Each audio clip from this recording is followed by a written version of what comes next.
50,000 বছর মানুষেরা হাসরের ময়দানে দাঁড়িয়ে থাকবে। 50,000 বছর বিচারের দিনটা লম্বা হবে 50 আলফা সানা মিম্মা তাউদ্দুন।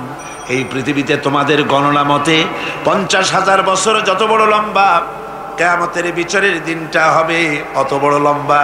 মানুষেরা হয়রান হয়ে যাবে। মানুষের মাথার চান্দি, গুনাহগারের মাথার চান্দি ফেটে গিয়া মগজগুলি গলে গলে পড়তে লাগবে। জিহ্বাটা ঝুলে কুকুরের মতো নাভিস্থল পর্যন্ত পড়ে যাবে।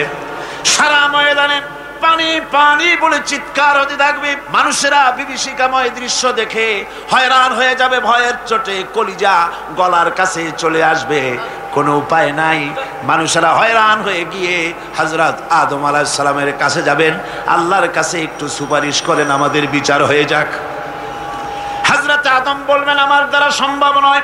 আমি নিজে আল্লাহর এক হুকুমকে ভঙ্গ করেছিলাম। জানি না আল্লাহ রাব্বুল আলামিন আমার সাথে আজকে কি ব্যবহার করেন। মিয়া সাহেব মাথা খাটান, বুদ্ধি খাটান, চিন্তা করেন, আকল দিয়ে, বিবেক দিয়ে। আবাল বাশার আদম আলাইহিস সালাম আল্লাহর দরবারে কথা বলতে সাহস পাবেন না। বলবেন নূহের কাছে যাও। নূহ আলাইহিস সালাম বলবেন আমি পারবো না। ইব্রাহিমের কাছে চলে যাও। ইব্রাহিম আলাইহিস সালাম বলবেন আমিও পারবো না। সকলে এক এক অজুহাত দিবেন। বলবেন যাও মুসা আলাইহিস সালামের কাছে, তিনি বলবেন আমিও পারবো না। যাও ঈসা আলাইহিস সালামের কাছে।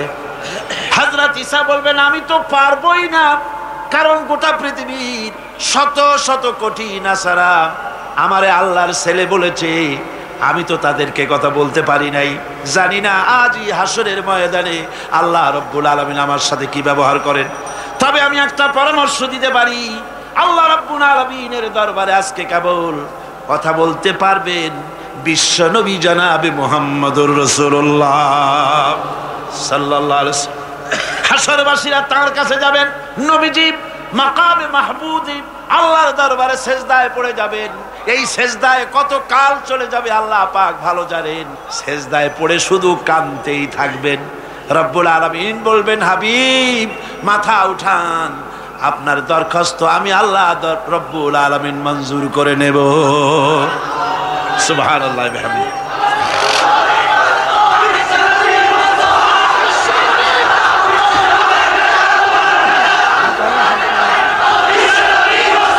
আমার ভাইয়েরা, ওই আল্লাহ রাব্বুল আলামিন বলেন কিয়ামতের দিন, কিয়ামতের দিন, কিয়ামতের দিন আমার সামনে আমার বিনা অনুমতিতে কেউ কথাও বলতে পারবে না।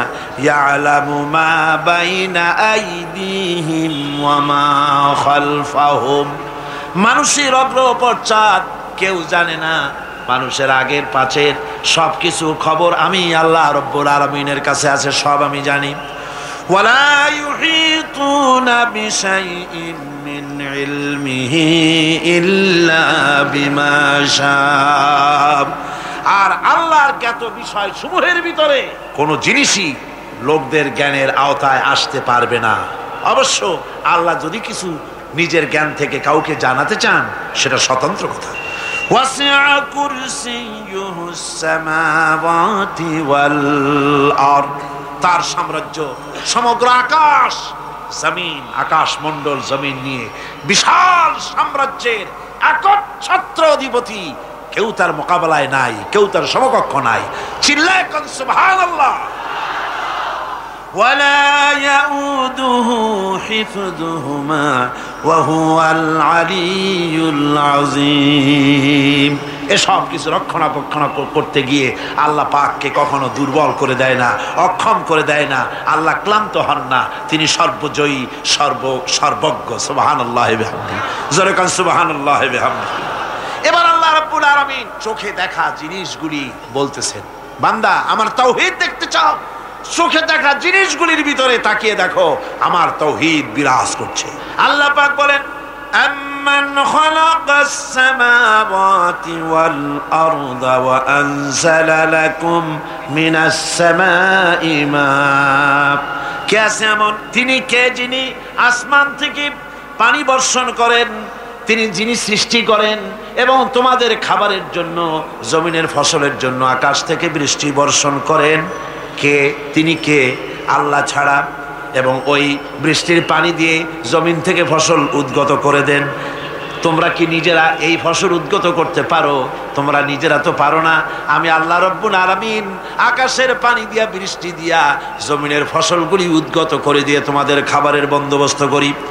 আইলাহুম মাআল্লাহি বাল হুম কওমুন ইয়াদিলুন। আমি আল্লাহর সাথে এসব কাজের মধ্যে আল্লাহর সাথে কোনো অংশীদার আছে নাকি কেউ? জোরে বলেন, আছে নাকি কেউ? আল্লাহ আবার বলেন, আম্মান জাআলাল আরদা কারারান ওয়া জাআলা খিলালাহা আনহারা।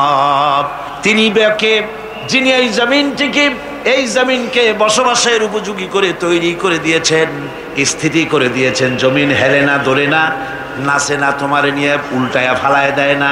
এই স্থিতি করে জমিনকে তৈরি করেছেন। আর জমিনের উপরে নদ নদী প্রবাহিত করে দিয়েছেন তিনি বাকে। তিনি তো একমাত্র আল্লাহ রাব্বুল আলামিন। পাহাড় দিয়া জমিনটাকে এমন ভাবে টাইট করে দিয়েছেন যাতে করে জমিন তোমাকে নিয়ে নড়াচড়া করতে না পারে। আল্লাহ পাক বলেন, আইলাহুম মাআল্লাহি বাল আকসারুহুম লা ইয়ালামুন। এসব কাজে আল্লাহর সহযোগী আছে নাকি কেউ? জোরে বলেন, আছে। সুতরাং তোমাদের অনেকেই এসব কথা বুঝতে পারো না, চিন্তা করো না। তোমাদের সমস্ত বিপদ আপদ মুসিবত সব সময় সব জায়গায় আমার সাহায্য বর্তমান। তাওহীদ ছড়িয়ে আছে পৃথিবীর সর্বত্র, আকাশে, জমিনে, মহাশূন্যে। এসবগুলি দেখে এর দ্বারা তোমরা হেদায়েত নিতে পারো। ভাইরা আমার, এই তাওহীদে পরিপূর্ণ বিশ্বাস করতে হবে। আল্লাহ ছাড়া কেউ নাই, আল্লাহ ছাড়া মালিক নাই, আল্লাহ ছাড়া খালেক নাই, আল্লাহ ছাড়া গাফফার নাই, তিনি ছাড়া জব্বার নাই, তিনি ছাড়া কাহার নাই, তিনি ছাড়া সাত্তার নাই, তিনি ছাড়া মুহাইমিন নাই। তিনি সব কিছুর মালিক, সন্তান দেওয়ারও মালিক, আবার না দেওয়ারও মালিকও তিনি। সন্তান কে দেন? জোরে বলেন, কে দেন? যারে খুশি ছেড়ে দেন, যারে খুশি মেয়ে দেন, যাকে খুশি ছেলেও দেন, মেয়েও দেন, আবার যাকে খুশি কিছুই দেন না।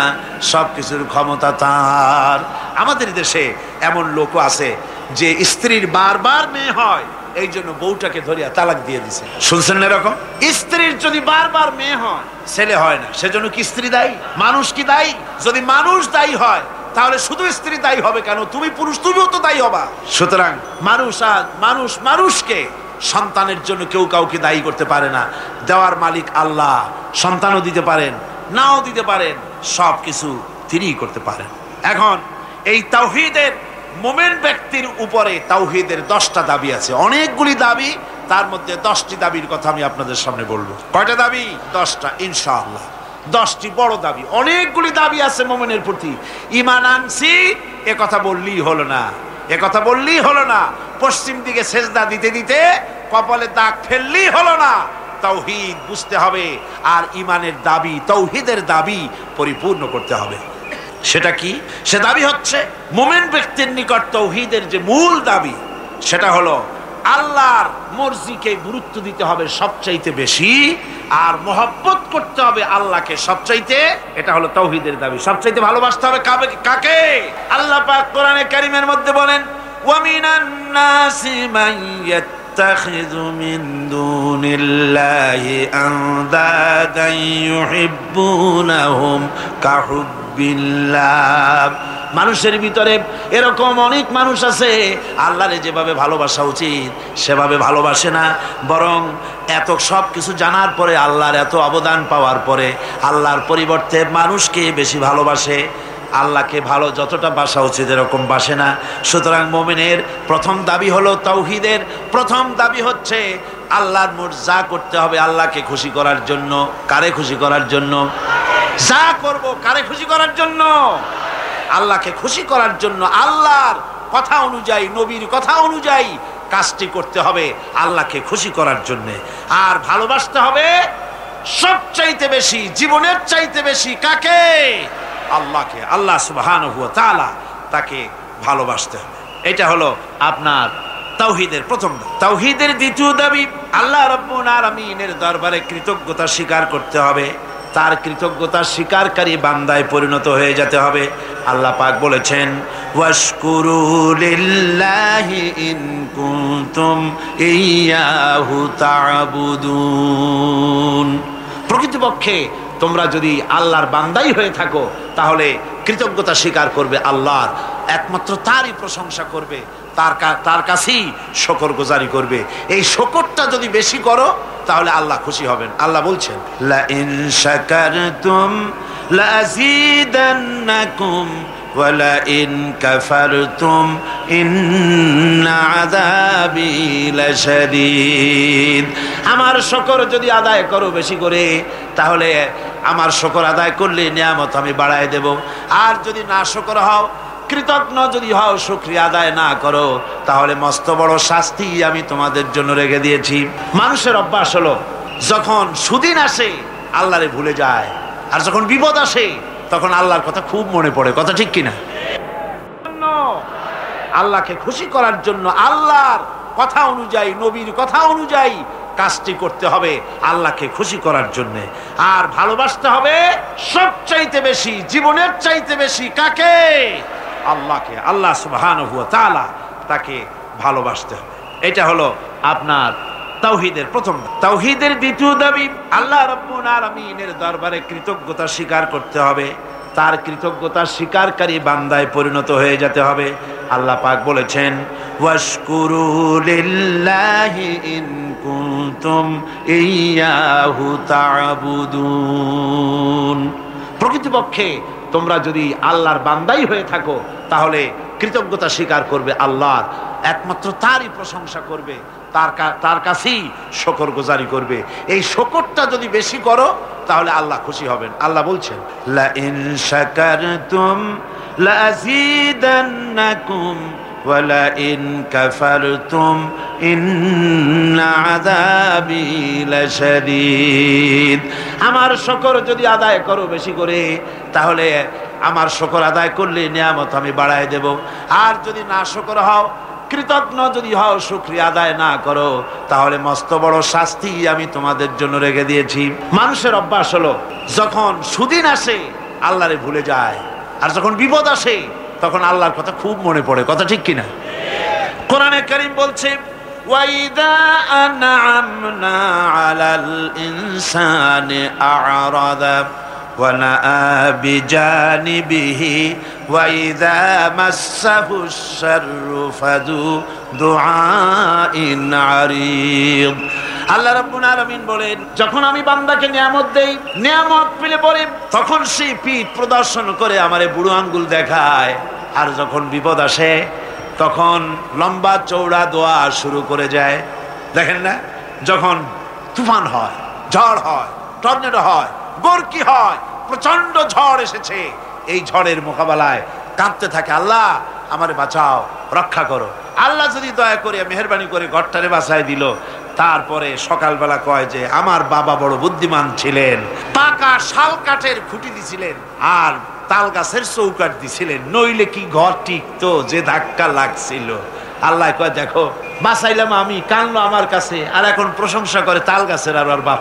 বিপদে পড়লে আল্লাহর কথা খুব মনে ওঠে, আর বিপদ যখন যায় আর মনে থাকে না। এক বেচারা তুফানের মধ্যে পড়ছিল, নদীর ঢেউ, প্রচন্ড ঢেউ, বলতেছে আল্লাহ কোন রকম রহম করে আমার একটু খাল পর্যন্ত নিয়ে দাও, তারপর আমি যাইতে পারবো না। বিপদ যখন আসে সে সময় আল্লাহর কথা খুব মনে পড়ে বান্দার, আর বিপদ যখন চলে যায় তখন আল্লাহকে বেমালুম মানুষেরা ভুলে যায়। এই জন্য তাওহীদের দাবি হচ্ছে মানুষ যেন শুকরগুজারকারী, কৃতজ্ঞতা স্বীকারকারী বান্দায় পরিণত হয়ে যাবে, সব জায়গায় শুকর করবে আল্লাহর। পানি খাবে, পানি পান করে বলবে আলহামদুলিল্লাহ, খানা খাবে বলবে আলহামদুলিল্লাহ, কোন একটা ভালো কাজ দেখবে বলবে আলহামদুলিল্লাহ। সমস্ত প্রশংসা হবে আল্লাহ রাব্বুল আলামিনের। কার হবে? আল্লাহ পাকের শুকরিয়া আদায় করতে হবে। সমস্ত ব্যাপারই শুকরিয়া, কৃতজ্ঞতা আল্লাহ। গাছের ফল খুবই মিষ্টি, আম খেলেন, আমটা খুব মিষ্টি লেগেছে, প্রশংসা এমন হবে না যে আম, এই গাছটা বড্ড ভালো, খুব মিষ্টি আম দেয়, বরং প্রশংসা হবে এই গাছের আমটা যিনি মিষ্টি করলেন সেই আল্লাহ পাকের। কথা বুঝে আসছে? ডাক্তারে ওষুধ দিল, রোগ ভালো হয়ে গেল, প্রশংসা ডাক্তারের হবে না, প্রশংসা হবে ওই ডাক্তারকে সঠিক ডায়াগনোসিস করার তৌফিক যিনি দিয়েছেন, যিনি ওষুধটাকে রোগ মাফ করার জন্য কাজে লাগাই দিলেন। প্রশংসা হবে সেই আল্লাহ রব্বুল আলামিনের। সব সময় সমস্ত ব্যাপারে প্রশংসার একমাত্র প্রশংসা কার? আল্লাহ। মানুষেরা বোঝে না, মানুষেরা তাই কৃতজ্ঞতা স্বীকার করতে জানে না, আল্লাহর শুকরিয়া আদায় করে না। আল্লাহ পাক বলেন, আমার যত নিয়ামত দিয়েছি নিয়ামতগুলি খাও আর শুকরিয়া আদায় করো। কিভাবে? আলহামদুলিল্লাহি রাব্বিল আলামিন। সবাই পড়েন আলহামদুলিল্লাহি রাব্বিল আলামিন। একটুখানি জোরে সোরে জিকির করেন লা ইলাহা ইল্লাল্লাহ, লা ইলাহা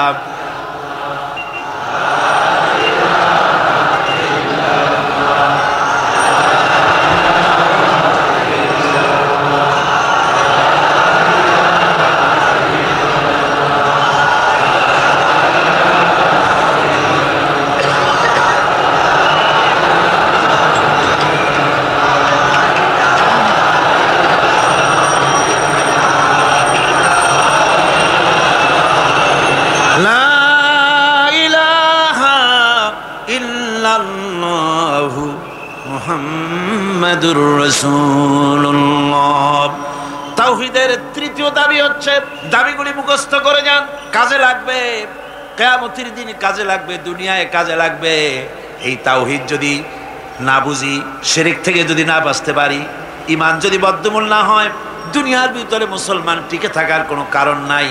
আল্লাহ সেই সব নামধারী মুসলমানদের কেন সাহায্য করবে যারা নামাজ পড়বে, সেজদা দেবে আল্লাহরে, আর সাহায্য চাইবে কোনো কবরের কাছে গিয়া, কোনো খাজার কাছে গিয়া সেজদা দিবে যেখানে সেখানে। 3 নম্বরে তাওহীদের দাবি হচ্ছে কেবলমাত্র আল্লাহ পাককে সেজদা করবে, আর কাউকে সেজদা করা যাবে না।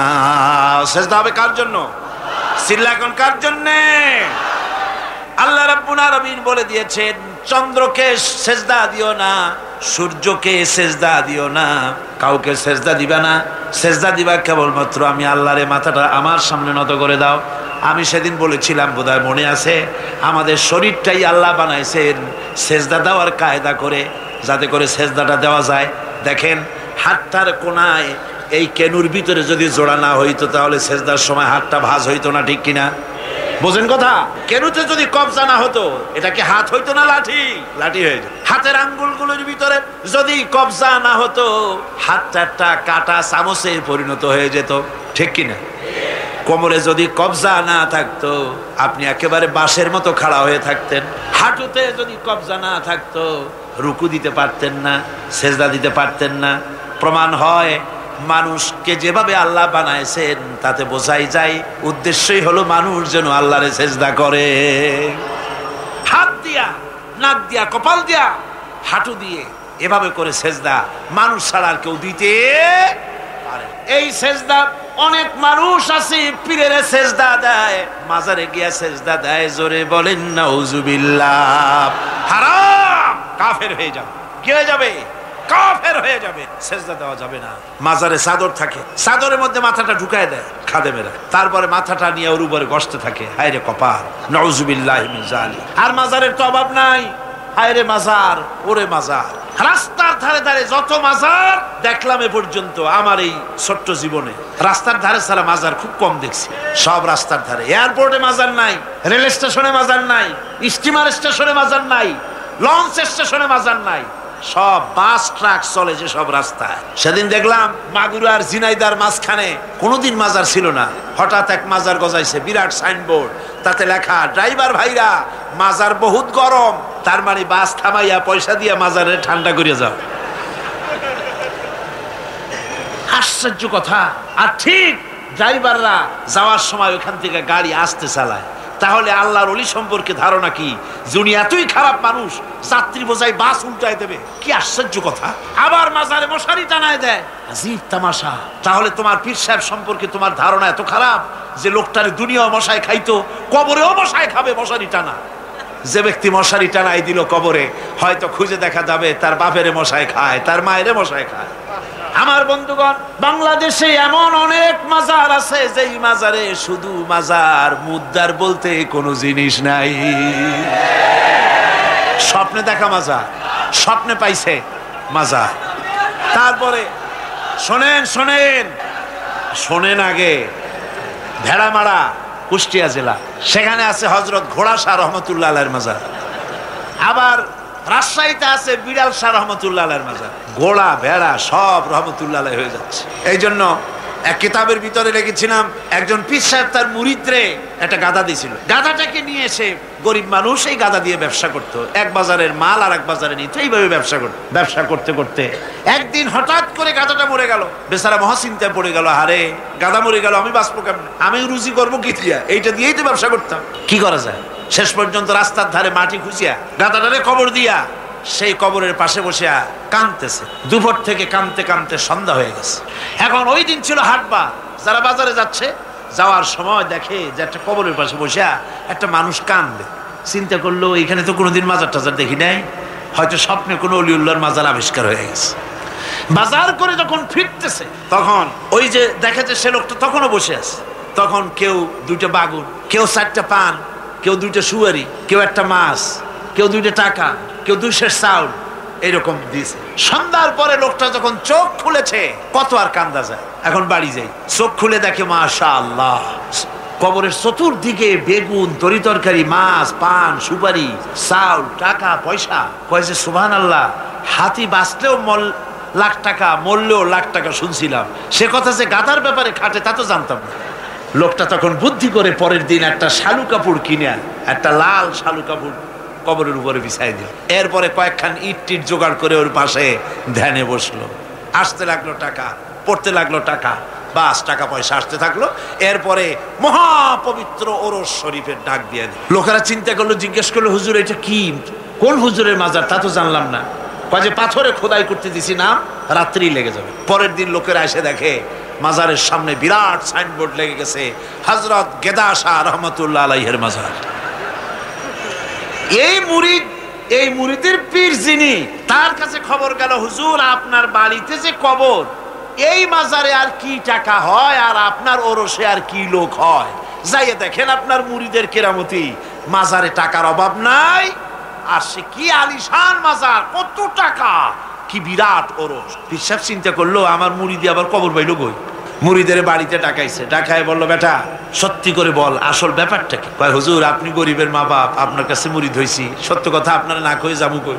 আপনি যে গাধাটা দিছিলেন, ওই গাধাটা মরে যাওয়ার পর তারপরে কি করি, ওটারে কবর দিলাম, আর তার থেকে হইতে হইতে গাদা শাহ রহমতুল্লাহ আলাইহির মাজার বানাই দিলাম। পীরে কয়, ও আমি আরো না মনে করছিলাম, না জানি তুমি কোনো সত্যি কোনো পীরের মাজার পাইছো নাকি। অসুবিধা হয় নাই, তোমার যে গাধাটা দিছিলাম আমার বাড়িতে কবর, ওই গাধার মায়ের কবর আমার বাড়িতে। ভাইরা আমার, এভাবে করে মাজারকে কেন্দ্র করে সারা বাংলাদেশে কোটি কোটি টাকার ধর্মের নামের ব্যবসা হচ্ছে, লুট হচ্ছে, তারাজ হচ্ছে।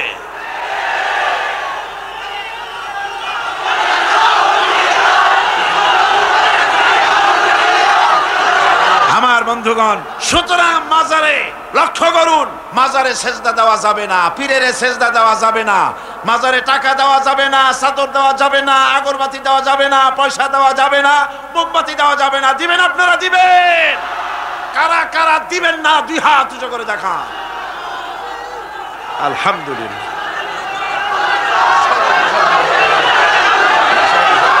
হাত নামান, হাত নামান। আমি আপনাদের হাত উঁচু করতে বলছি, মাথা উঁচু করতে বলি নাই। বসেন, বসুন, বসুন। আল্লাহ পাক গায়রুল্লাহকে সেজদা করা আর গায়রুল্লাহর নামে মানত করা থেকে, শিরক থেকে এই জাতিকে আল্লাহ হেফাজত করুন। জোরে কোন আমিন। মাজারে মানত করে না, মুসলমানেরা মানত করে না, জোরে কোন করে কিনা? অবশ্য চিটাগংয়ের মানুষেরা করে না, করে গায়রুল্লাহর নামে। আল্লাহ ছাড়া, ভালো করে শুনুন, আল্লাহ ছাড়া কারো নামে মানত করা জায়েজ নাই। হারাম, হারাম, হারাম। মানত হবে কার নামে? চিল্লায় বলেন, কার নামে? সুতরাং আর মানত নয়, আর চাদর নয়, আগরবাতি নাই, এ সমস্ত ব্যবসা 2 হাতে বন্ধ করে দিতে হবে। তাওহীদের চতুর্থ দাবি হচ্ছে নামাজ আদায় করা। তাওহীদের চতুর্থ দাবি কি? নামাজ আদায় করা। সেজদা দিবা কারে দিবা? আল্লাহ রাব্বুল আলামিন কোরআনে কারীমের ভিতরে হযরত মূসা আলাইহিস সালামের কাছে প্রথম যে ওহী নাজিল করলেন তার মধ্যে বলে দিলেন, ইন্নানি আনাল্লাহ লা ইলাহা ইল্লা আনা ফা'বুদনি ওয়াকিমিস সালাতা লিযিকরি। নিশ্চয়ই আমি আল্লাহ, লা ইলাহা ইল্লা আনা, আমি ছাড়া কেউ নাই। ফা'বুদনি, আমার গোলামি কর, আমার দাসত্ব কর, আমার আনুগত্য কর, আর আমার শরণার্থে নামাজ আদায় করো। নামাজ আদায়, এই নামাজ আদায় করতে হবে। বহু মুসলমান আছে ভাইরা, অনেক মুসলমান আছে কয় হুজুর এমনে আমি মানুষটা খারাপ না, সত্য কথা বলি, গরিবরে সাহায্য করি, এমনি আমি মানুষটা ভালো, এই মাঝে মধ্যে একটু নামাজ পড়ি না, তাতে কি আমার ঈমান নষ্ট হয়েছে নাকি? আমি বলি ভাই ঈমানই তো নাই, নষ্ট হবে কি? ঈমান তো থাকা লাগবে। লা দীনা লিমান লা সালাতা লাহু, যার কাছে নামাজ নাই তার কাছে দ্বীন নাই, ঈমান নাই, কিচ্ছু। যে ব্যক্তি নামাজ পড়ে না, মুসলমান বলে দাবি করার কোনো হক নাই, তার অধিকার নাই, যে ব্যক্তি নামাজ পড়ে না। তাওহীদের চতুর্থ নম্বরের দাবি নামাজ আদায় করতে হবে। বিশ্বাস করুন, যদি যে ঈমানের ব্যাখ্যা গত 3 দিন আর আজও করা হচ্ছে, কালও করা হবে, এই ঈমানের ভিত্তিতে যদি জীবন গড়া না হয়, বসনিয়া চেচনিয়া একটা হবে না। এই মুসলমানের আল্লাহর কোনো দরকার নাই। যারা শিরক আর বিদআতের মধ্যে মুবতালা হয়েছে, যারা নামাজ পড়ে না, রোজা রাখে না, এমন মুসলমানের আল্লাহর কোনো দরকার আছে? চিল্লায় কোন দরকার আছে? সুতরাং চতুর্থ নম্বরের দাবি হলো নামাজকে সঠিকভাবে আদায় করতে। আল্লাহর নবী বলেছেন, যে ব্যক্তি নামাজ পড়ে না সে ব্যক্তির সঙ্গে আল্লাহ এবং রাসূলের সব সম্পর্ক ছিন্ন হয়ে যায়। সমস্ত সম্পর্ক ছিন্ন হয়ে যায়, কোনো সম্পর্ক থাকে না। ইচ্ছে করে যে ব্যক্তি নামাজ ছেড়ে দিল সে ব্যক্তি কুফরি করলো। আমার ভাইরা, নামাজ 5 ওয়াক্ত সঠিকভাবে আদায় করা লাগবে। আর সেই নামাজ আন্দাজে পড়লে হবে না, নামাজ পড়তে হবে রাসূল যেমন নামাজ পড়েছিলেন। জোরে কোন সুবহানাল্লাহ। রাসূলুল্লাহ বলেছেন, সাল্লু কামা রাআইতুমুনি উসাল্লি, নামাজ পড়ো সেইভাবে যেভাবে আমাকে নামাজ পড়তে দেখছো। সুবহানাল্লাহ বিহামদি। হুজুরের মতো নামাজ পড়তে হবে। নামাজে দাঁড়ায়া হায় রে কপাল, মসজিদে ঢুকতে যত দেরি, বেরোতে দেরি নেই, বাইরেতে পারলেই যেন বাসে। তারপরে ইমাম যদি আত্তাহিয়াত পড়তে একটু দেরি করে বসে, পিছন থেকে সমানে সিগন্যাল আসতে থাকে। লক্ষ্য করছেন আপনারা? এর নাম ফাইজলামি। এটার নাম কি? এই ফাইজলামি করার অধিকার নাই তোমার। ইমামকে তুমি ডিকটেট করতে পারো না। ইমামকে হুঁশিয়ার করার জন্য যদি কাশি দিয়ে থাকো, তোমার নামাজ ফাসেদ হয়ে যাবে। নামাজের ভিতরে কাশি দিয়ে ইমামরে শুনায় দেয় যেন, ইমাম সাহেব আমার মামলা তো ডিসমিস হয়েছে কখন, আপনার খবর কি, কোন মোকামে আছেন এখন? নামাজ সোজা হয়ে দাঁড়াতে হবে, তাদিল আরকান ঠিক রাখতে হবে। তাদিল শব্দের অর্থ হলো বরাবর করা। রুকুর ভিতরে থাকবেন যতক্ষণ, দাঁড়িয়ে থাকবেন তত, অন্তত 1 তাসবিহ পরিমাণ তো বটেই, সেই পরিমাণ সোজা হয়ে দাঁড়ানো হয় না, ওয়াজিব তরক হয়ে যায়। আমার বন্ধুগণ, নামাজ যদি না হলো, যার নামাজ আছে তার সব আছে, যার নামাজ নাই তার ফাউন্ডেশন নাই, ঈমানও নাই। রুকুর ভিতরে যতক্ষণ থাকলেন, রুকুর থেকে দাঁড়িয়ে রব্বানা লাকাল হামদ হামদান কাসীরান তাইয়িবান মুবারাকান ফি, একজন সাহাবী এই দোয়া পড়েছিলেন। হুজুর বললেন, ও সাহাবী, তুমি যখন এই দোয়া পড়তেছিলে তুমি জানো না আমি নবী, আমি দেখি, তোমরা দেখতে পাও না, আমি দেখতেছিলাম ফেরেশতারা তুমি এই যে দোয়াটা পড়তেছিলে রুকু থেকে দাঁড়াইয়া, তোমার আমল নামায় নেকি কে কত বেশি লিখবে তা নিয়ে ফেরেশতারা প্রতিযোগিতা করতেছিল। 2 সেজদার ভেতরে 1 সেজদা দিয়েছেন সুবহানা রাব্বিয়াল আ'লা। বলেন তো, সুবহানা রাব্বিয়াল আ'লা, সুবহানা রাব্বিয়াল আ'লা, সুবহানা রাব্বিয়াল আ'লা। সময় লাগে না? লক্ষ্য করে দেখেন যে মুরগিতেও এত তাড়াতাড়ি দানা খাইতে পারে না, যত তাড়াতাড়ি সেজদা দিয়ে উঠে যায়। একটা সেজদায় যত সময় লাগলো, 2 সেজদার মাঝখানে ততখানি সময় দিবেন। আল্লাহুম্মা গফিরলি ওয়ারহামনি ওয়াফিনি ওয়াহদিনি ওয়ারজুকনি। হুজুর এই দোয়াগুলি করতেন, আরে কি সুন্দর দোয়া। আল্লাহ আমারে মাফ করে দাও, আমারে সুস্থ করো, আমার উপরে রহম করো, আমাকে তুমি রিজিক দান করো। সুবহানাল্লাহ। আবার নামাজের মধ্যে দোয়া কবুল হয় বেশি। সাহাবী জিজ্ঞেস করেছেন, ইয়া রাসূলুল্লাহ, বান্দা কখন আল্লাহর বেশি নিকটে হয়ে যায়? নবী বলেছেন, বান্দা যখন সিজদা দেয় আল্লাহর বান্দার ভিতরে কোনো হিজাব আর থাকে না। রাসূলুল্লাহ বলেছেন, সিজদা যখন দিবে নামাজের মধ্যে তখন মনে করবে যেন আল্লাহ রাব্বুল আলামিনের কদম মোবারকের উপরে কপালটা রেখে দিছো। এরকম নামাজ পড়ে সালাম ফিরালে পরে ইমামের সাথে সাথে নয়, ইমামের সালাম হয়ে যাবে তারপরে সালাম ফিরা। এরপরে ইমামের সালাম ফিরানো হয়ে গেল, তারপরে পড়েন আল্লাহু আকবার। কি বলবেন? এরপরে 3 বার পড়বেন আস্তাগফিরুল্লাহ, আস্তাগফিরুল্লাহ, আস্তাগফিরুল্লাহ। দোয়াগুলি সঠিকভাবে পড়তে হবে। তাওহীদের 4th নম্বরের দাবি হলো নামাজকে সঠিকভাবে আদায় করতে হবে। আমার ভাইরা, নামাজ ছেড়ে দিলে হবে না। আজকের এই মাহফিলের ভিতরে যত তরুণ এসেছেন, যুবক এসেছেন, শিক্ষক এসেছেন, মা বোনেরা এসেছেন, পেশাজীবী ডাক্তার এসেছেন, কৃষিজীবী এসেছেন, সব মানুষের কাছে আমি যদি একটা দাবি করি, আপনারা আমার এই দাবিটা মানবেন কিনা? মানবেন?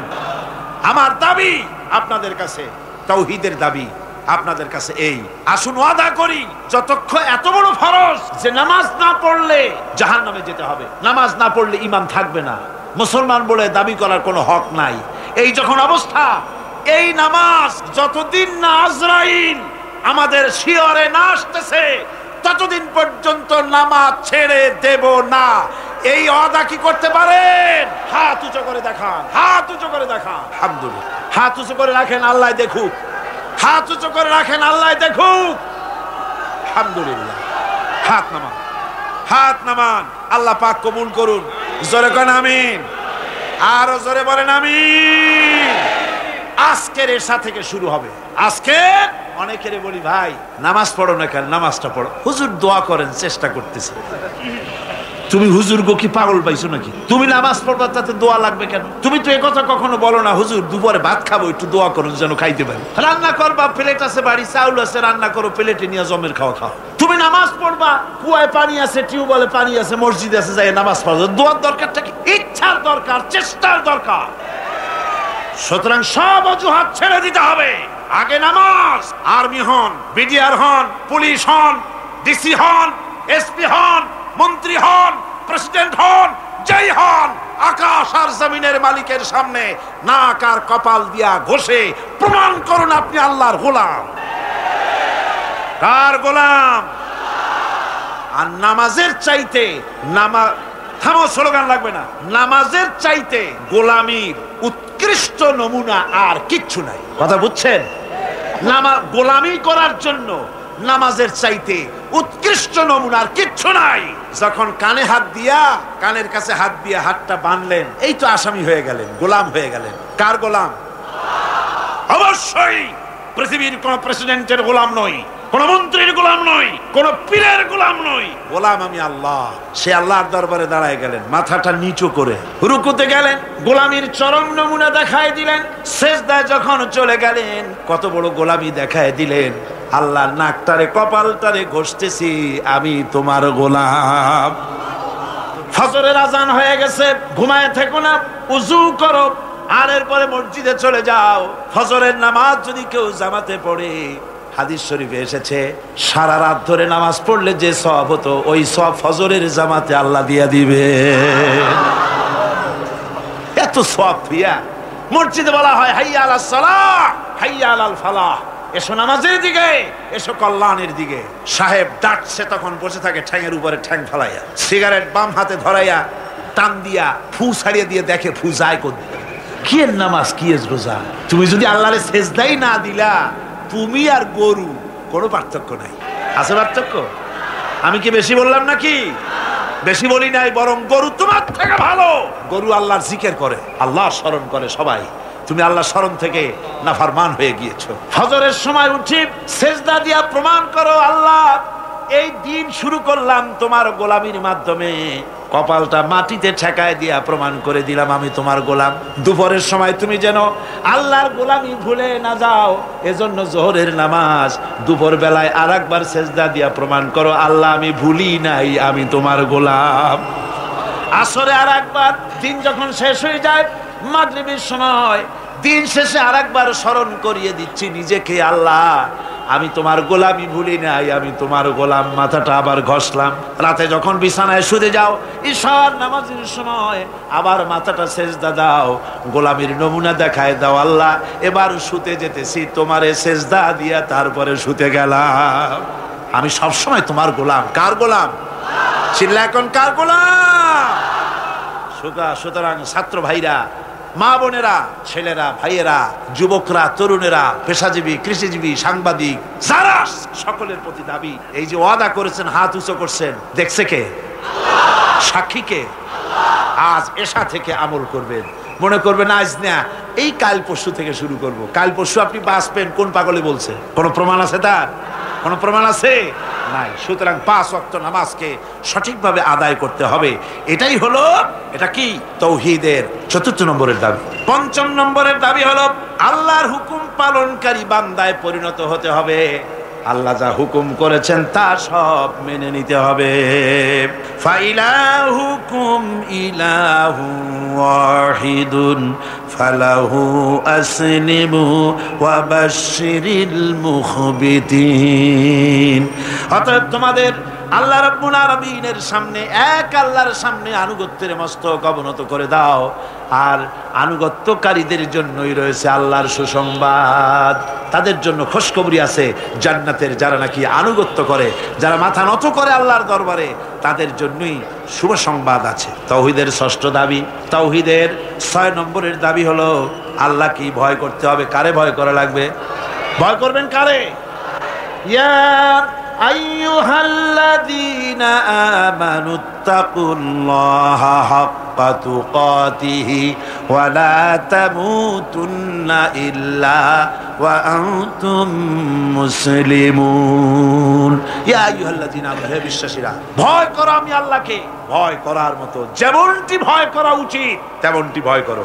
দিনের বেলা ভয় করবেন, রাত্রে বুঝি করবেন না নাকি? কি কন? দিনে যে আল্লাহ দেখে, রাত্রে বুঝি দেখে না? অফিসে দেখে না? সব জায়গায় দেখে, সব জায়গায় দেখে। আপনি যদি ঘুষ খান, আল্লাহ টের পায় না? কোন টের পান কিনা? এসে বলছে, স্যার এই যে চাইছিলেন টাকাটা নেন, এরকম আমার কাজটা একটু করে দিয়ে। রোজার দিন ওই টাকা কি হাতে নেওয়া যায়? আশ্চর্য কথা, আপনি তো টাকা চাইছিলেন। চাইছি তাই কি হয়েছে? রোজা রেখে ওই সব টাকা হাতে নেওয়া যায় নাকি? করবো কি? টেবিলের ড্রয়ারে থুয়ে যাও। টেবিলের ড্রয়ারে টাকা থুইয়া তারপরে লোকটা বলতেছে, স্যার আপনি যা করলেন আমার একটা গল্প মনে পড়ে গেল, যদি কিছু মনে না করেন।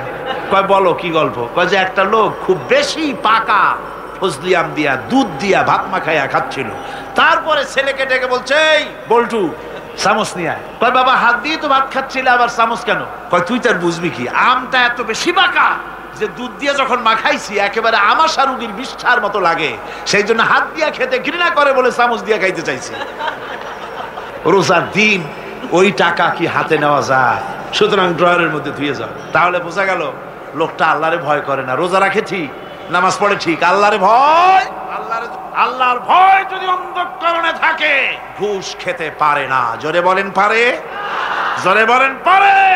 ঘুষ খাও। গরিব মানুষেরা ঘুষ দেয় কাজ আদায় করেন, কিন্তু টাকায় বরকত হয় না। বেতন পায় 5,000 টাকা, কিন্তু বাড়িতে রঙিন টেলিভিশন, ডিশ এন্টিনা, ঠেলা কত, পোলাও কোরমার অভাব, বড় বড় পাঙ্গাস হুজুরের বাড়ি হাজির, তারপরে খাসির চর্বি, জব্বের খাওয়া খায়। বেতন 5,000, মাসে ইনকাম করে লাখখানেক টাকা, কিন্তু বরকত নাই।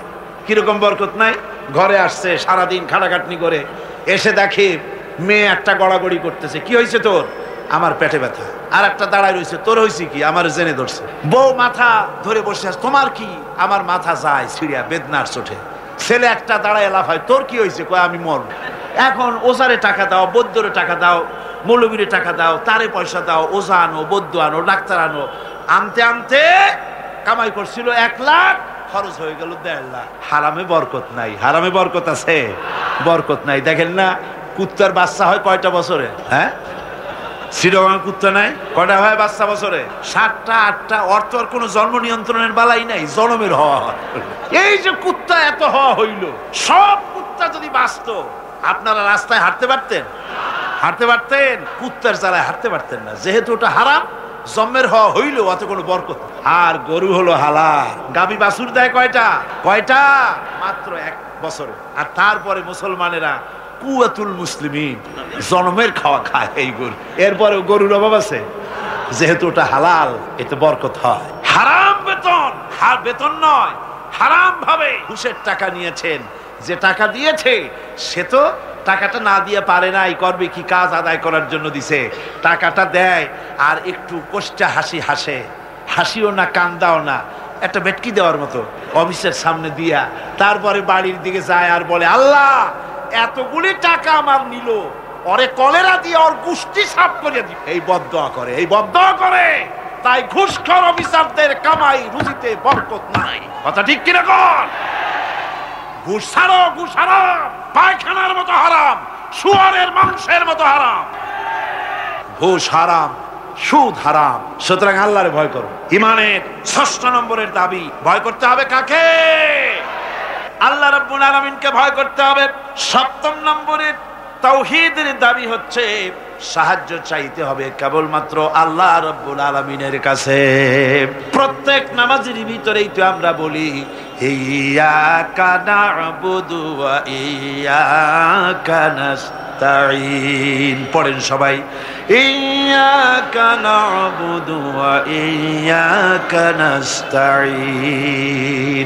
একমাত্র আমি তোমার গোলাম আর তোমার কাছেই সাহায্য যাচিয়া করি।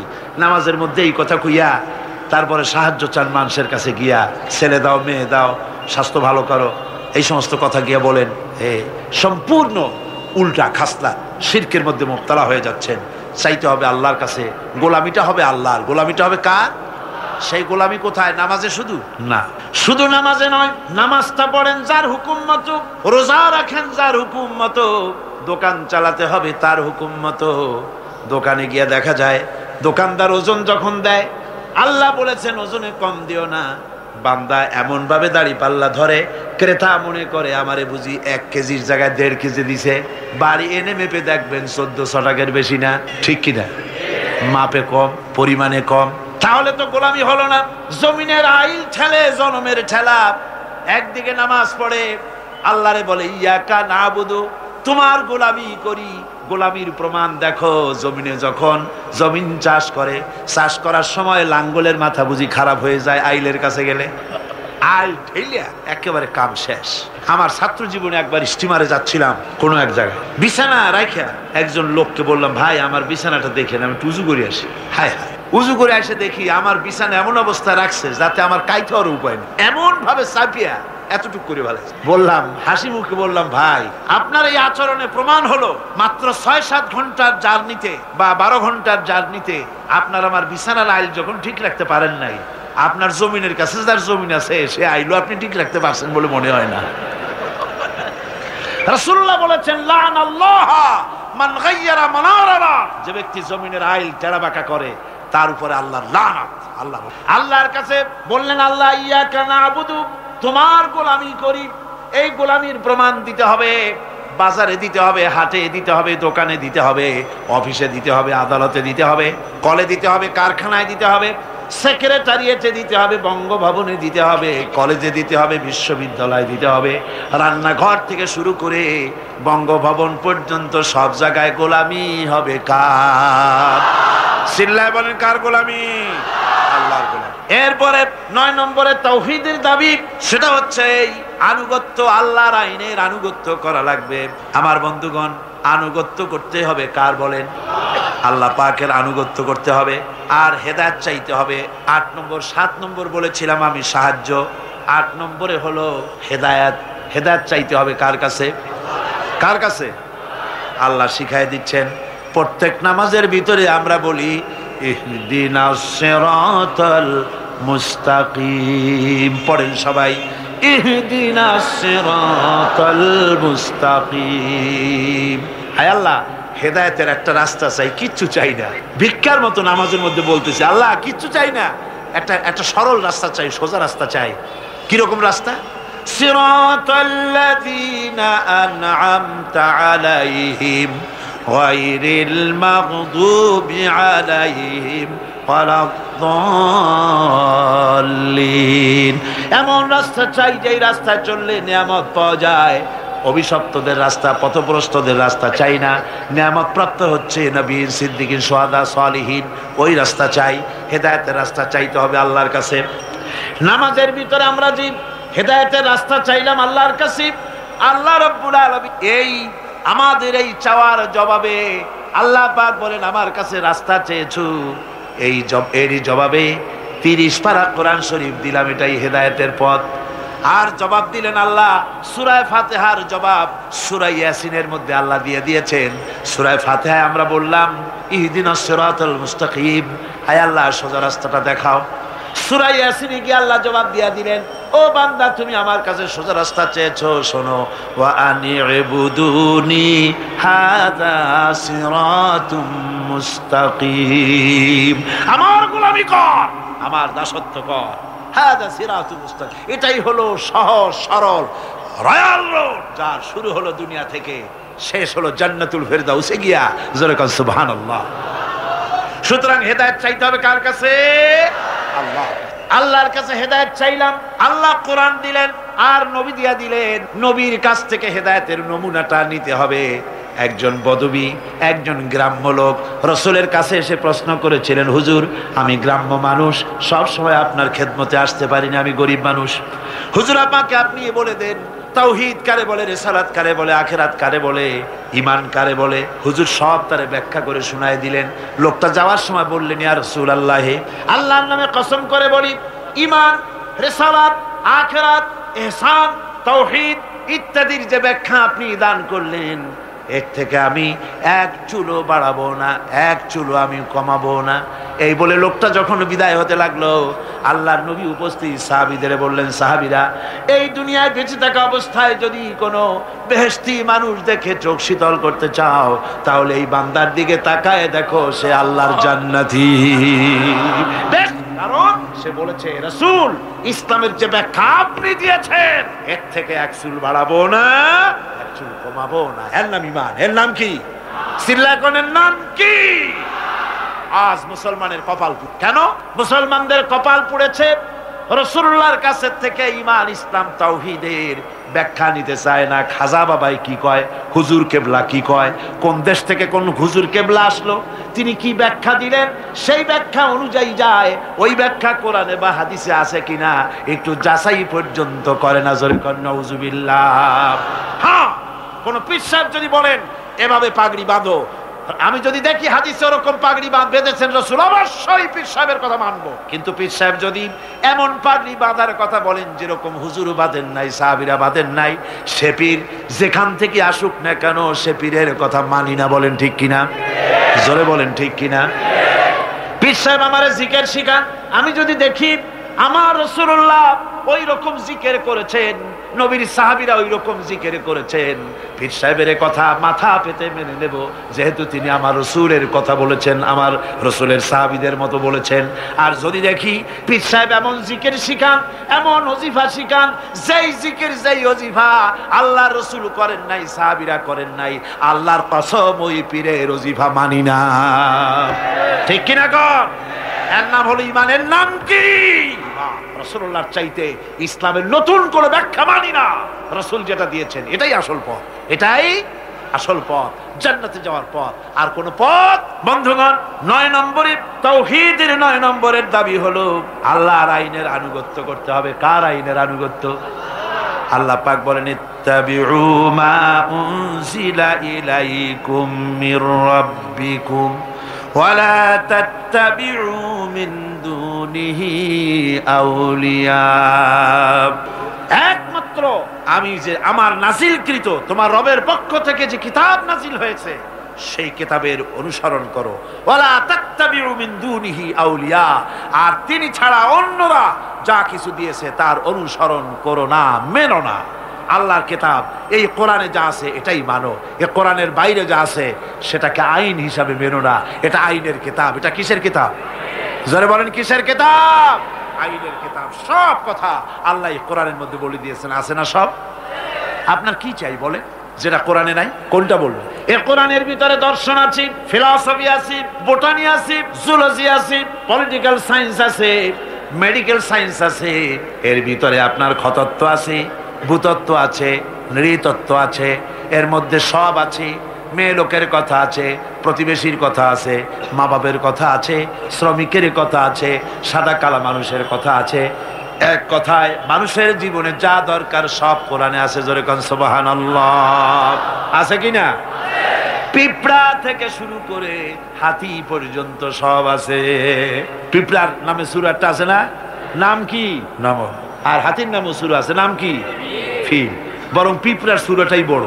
আবার লোহার নামে সূরা আছে, মাকড়সার নামে সূরা আছে, মধুমক্ষিকার নামে সূরা আছে। এই পৃথিবীর অর্ধেক জনশক্তি নারী, সে মেয়ে লোকের ব্যাপারেও সূরা আছে। আছে কিনা কোন? এসব কথা আমি আগামীকাল বলবো ইনশাআল্লাহ। আল্লাহ পাক বলেন তিবিয়ানান লিকুল্লি শাই, খুলে খুলে সব কথা কোরআন শরীফের মধ্যে আমি বলে দিয়েছি। সুতরাং মানব রচিত সব মতবাদ ছেড়ে দিয়ে মানব রচিত সব মতবাদ দুপায়ে দোলে আসতে হবে কোরআনের ছায়াতলে। কোথায় আসতে হবে? কোরআনের ছায়াতলে আসতে হবে। সব ভুলে যেতে হবে, সবকিছু অন্ধকার, আর ইসলাম হলো নূর। এই পৃথিবীতে আপনারা আমাকে বলেন, সমাজতন্ত্র আল্লাহর তৈরি না মানুষের তৈরি? পুঁজিবাদ আল্লাহর তৈরি না মানুষের তৈরি? ধর্ম নিরপেক্ষতাবাদ আল্লাহর তৈরি না মানুষের তৈরি? কমিউনিজম আল্লাহর তৈরি না মানুষের তৈরি? জাতীয়তাবাদ আল্লাহর তৈরি না মানুষের তৈরি? আর ইসলাম কার তৈরি বলেন? এ কোরআন কার তৈরি বলেন? এই কোরআন শরীফের ভিতরে আল্লাহ রাব্বুল আলামিন গ্যারান্টি দিতেছেন, ফামান তাবিআ হুদায়া ফালা খাউফুন আলাইহিম ওয়ালা হুম ইয়াহজানুন। এই কোরআন যারা মেনে চলবে তাদের জন্য কোনো ভয় নাই, তাদের জন্য কোনো চিন্তা নাই। ফালা খাউফুন আলাইহিম, ভয় নাই, চিন্তা নাই। কিসের ভয় নাই, কিসের চিন্তা নাই? কোরআনের আইন যে দেশ মানবে, কোরআনের আইন যে দেশ, যে রাষ্ট্র, যেই জনগণ মানবে, তাদের জন্য খাওয়া পড়া, শিক্ষা, চিকিৎসা, বাসস্থানের চিন্তা থাকবে না। আর হত্যা, ধর্ষণ, হাইজাক, লুট ইত্যাদির কোনো ভয়ও থাকবে না। দুনিয়ায় শান্তি পাবে, কিয়ামতের দিন জাহান্নাম থেকে আল্লাহ মুক্তি দিয়া দিবেন। জোরে বলেন সুবহানাল্লাহ। সুতরাং এই কোরআনের দিকে আসতে হবে, কোরআনের দিকে আমাদেরকে এগিয়ে আসতে হবে। আল্লাহর গ্যারান্টি, খাওয়া পড়া, শিক্ষা, চিকিৎসা, বাসস্থানের গ্যারান্টি কে দিয়েছে? কোরআন দিয়েছে। কে দিয়েছে? কোরআন দিয়েছে। কোরআনের কথা বিশ্বাস হইল না, বিশ্বাস হইল কার কথা? নির্বাচনের সময় সলিমুদ্দিন এসে মঞ্চে দাঁড়ায় গেছে। একজন, উনি দাঁড়াবার আগে একজন এসে বলল, ভাইয়ের আমার, বোনের আমার, এতক্ষণ ধরে যার বক্তব্য শোনার জন্য প্রচন্ড রৌদ্রের ভেতরে প্রতীক্ষায় ছিলেন, ইনি সেই গরিবের বন্ধু, শ্রমিকের শত্রু নাকি জানি, জনগণের কলিজার টুকরা, কৃষকের নয়নের মণি, সাধারণ মানুষের ঘিলুর চামড়া, অমুক চেরাগালি সাহেব। উনি এবার বক্তব্য রাখবেন। উনি বললেন, এবার আমি দাঁড়াইছি, আমারে ভোট দেন। সালাম কত তখন, মাশাআল্লাহ। ধর্মের কথা ওরা আমাদের বলে, আমরা নাকি ধর্মের নামে রাজনীতি করি, ধর্ম নিয়ে নাকি আমরা ব্যবসা করি। নাউজুবিল্লাহ। ধর্ম ব্যবসা তো ওরা, ধর্ম ব্যবসায়ী কারা? ওরাই। মৌসুম আসতে পারে সারা বছরে সালাম দেয় না, নির্বাচন যখন আসে হায়রে সালাম, সালাম দিতে দিতে আসসালামু আলাইকুম, এ এত সময় বলবে কতক্ষণ, খালি কয় চালকুম চালকুম, তাড়াতাড়ি হয়ে যায়। দ্রুত সালামের ব্যবস্থা। তারপরে বাড়ি বাড়ি গিয়ে হাজির, সালামের দেখেন গরজ কত। বরিশালে শুনে আসলাম একজন ক্যান্ডিডেট নাকি এরকম গত নির্বাচনে সালাম দিতে দিতে একেবারে শেষ। তারপরে রাতে বাড়ি ফিরতেছে ক্যানভাস করে, রাত্রিবেলায় যাওয়ার সময় রাস্তা দিয়ে যাচ্ছে, সাথে লোকজন আছে, সামনে দেখে রাস্তার উপরে একটা মানুষের মতো, কয় আসসালামু আলাইকুম, জবাব নেই। আরে ভাই, জবাব না দেন, ভোট না দেন, সালামের জবাবটা তো দিবেন, তাও কথা কয়। তারপর আচ্ছা ঠিক আছে একটু মুসাফা করি, হাত দিয়েছে, তা হাতও বাড়াই ব্যাপার, সালাম দেই, সালামদের জবাব দেয় না, হাত বাড়াইলাম, মুসাফা করে না, কি কাছে যায় দেখে যে মানুষ না মরা খাজুর গাছ। এই গরজ হয় তখন, বাড়ি বাড়ি যায়, মানুষের দরদে অস্থির, লক্ষ লক্ষ টাকা খরচ করে নির্বাচনে জনগণের মহব্বতে। তার মানে হলো নির্বাচন হচ্ছে একটা ইলেকশনে জিতে যাওয়া, এটা হলো বড় রকমের একটা কৃষি ক্ষেত। এখানে 10 লাখ জমা করতে পারলে, মন্ত্রী হইতে পারলে 20 কোটি টাকা ইনকাম করার পথ হয়ে যায়, বিরাট বিরাট বড় লোক হয়ে যায়। তখন আর গরিবের কথা মনে থাকে না। মাশাআল্লাহ, গর্দান এইরকম মোটা হয়, ফিরতে পারে না, সশরীরে ফেরা ছাড়া খালি মাথা ফিরাইতে পারে না, গাজী রকেটের মতো। তারপরে পেট মাশাআল্লাহ এরকম উকুন মারা যায় পেটের উপরে। কোন হলে যদি ঢোকে, হলের মধ্যে যারা থাকে তারা কয় যে শুধু তো পেট দেখি, নেতা কই? কই নেতা তো পিছনে। জনগণের মাল খাইয়া তারপরে এইভাবে হারাম খেয়ে শরীরকে পরিপুষ্ট করে, মানুষকে ধোকা দেয়, আর মানুষগুলো ধোকায় পড়ে যায়। আমার ভাইরা, ধোকায় আর পড়বেন, আর পড়বেন। এবার সে যাচ্ছে সামনে, জাতীয় নির্বাচন আসতে হবে। কেয়ারটেকার সরকারের অধীনে বাংলাদেশে নির্বাচন হবেই হবে ইনশাআল্লাহ।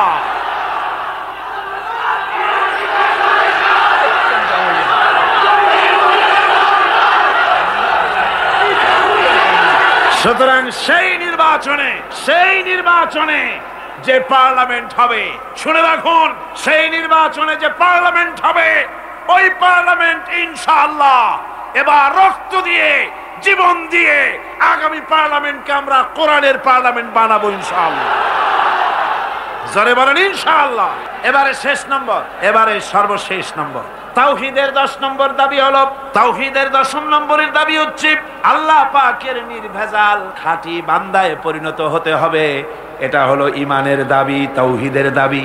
মুমিনের কাছে যারা ঈমান এনেছে বলে দাবি করেছে, আল্লাহরে মানি বলে যারা দাবি করেছে, তাদের জন্য 10 নম্বরের তাওহীদের দাবি হতেছে নির্ভেজাল খাঁটি মুসলমান হতে হবে। কি মুসলমান? খাঁটি মুসলমান, নির্ভেজাল, সলিড, যার ভিতরে শিরক এবং বিদআত থাকবে না। ভয় করবে কেবলমাত্র আল্লাহকে, নামাজ পড়বে 5 ওয়াক্ত, সুদ খাবে না, ঘুষ খাবে না, জিনা করবে না, জমিনের আইল ঠেলবে না, আর বাঁচবে তো বাঁচবে আল্লাহর জন্য, মরবে তো মরবে।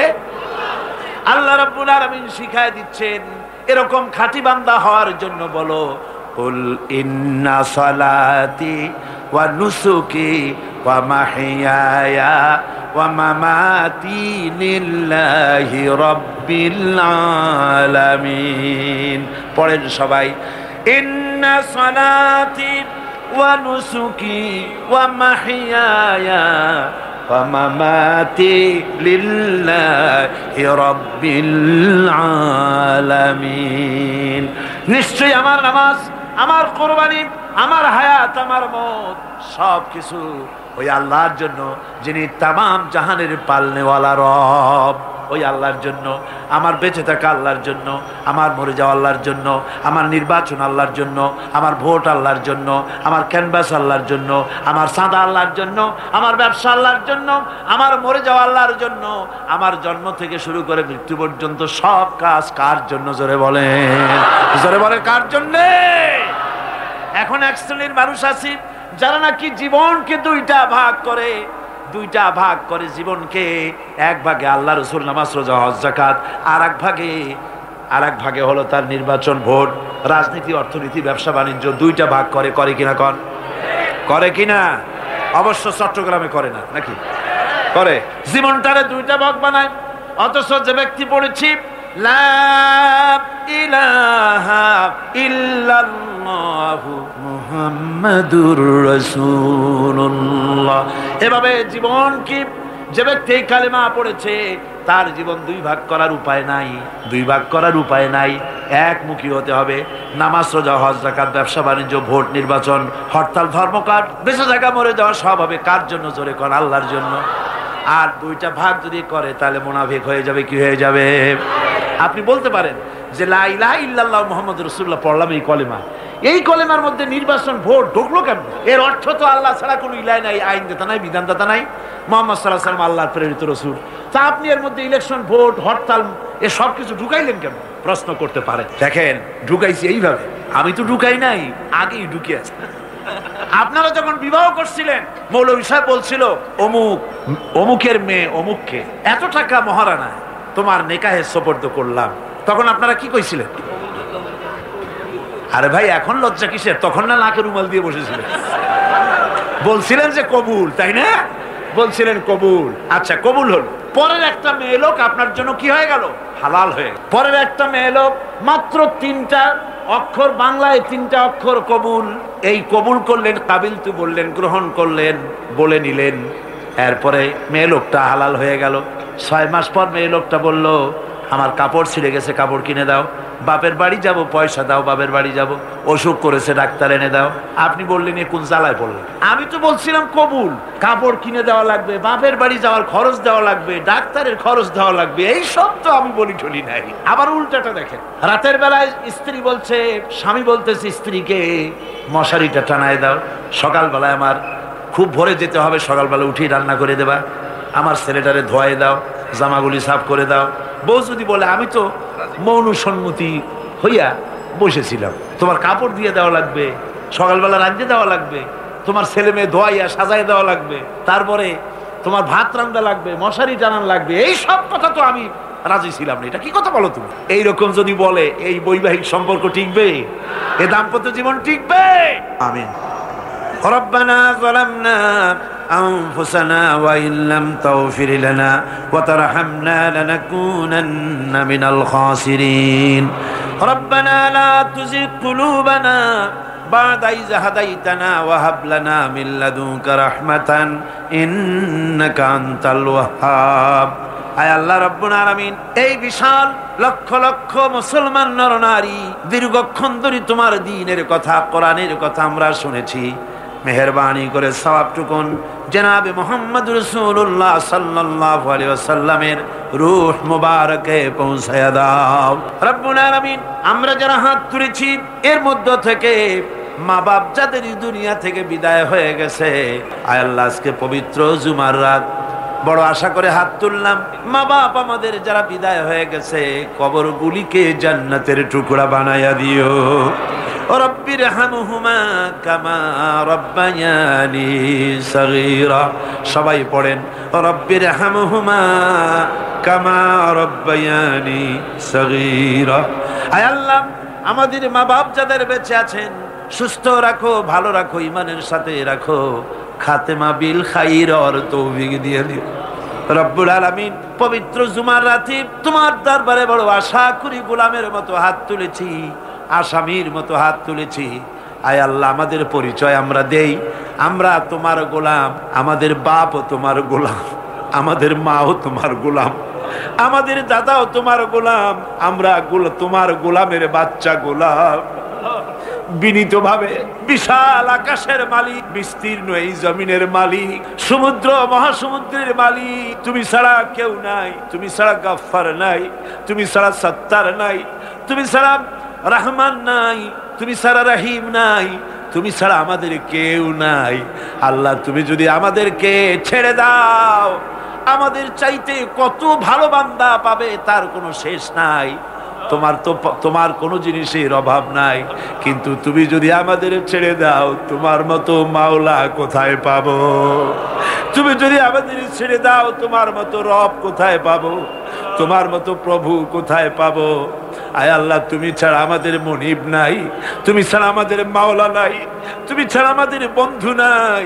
আয় আল্লাহ আজ মুসলমানদের দেখার মতো কেউ নাই, মুসলমানগুলি মারতে মারতে শেষ করে দিল, বসনিয়ার মুসলমানগুলি মেরে মেরে শেষ করে দিল রব্বুল আলামিন। বসনিয়ার মুসলমানেরা আমাদের মামু হয় না, খালু হয় না, ভাই হয় না, আমাদের আত্মীয় হয় না, কিন্তু ওরা আমাদের তাওহীদবাদী ভাই। আল্লাহ কেমনে সহ্য করি যখন শুনি বাপের সামনে তার মেয়েকে ধর্ষণ। ইনদাল মাউতে লা ইলাহা ইল্লাল্লাহু মুহাম্মাদুর রাসূলুল্লাহ। আসসালামু আলাইকুম।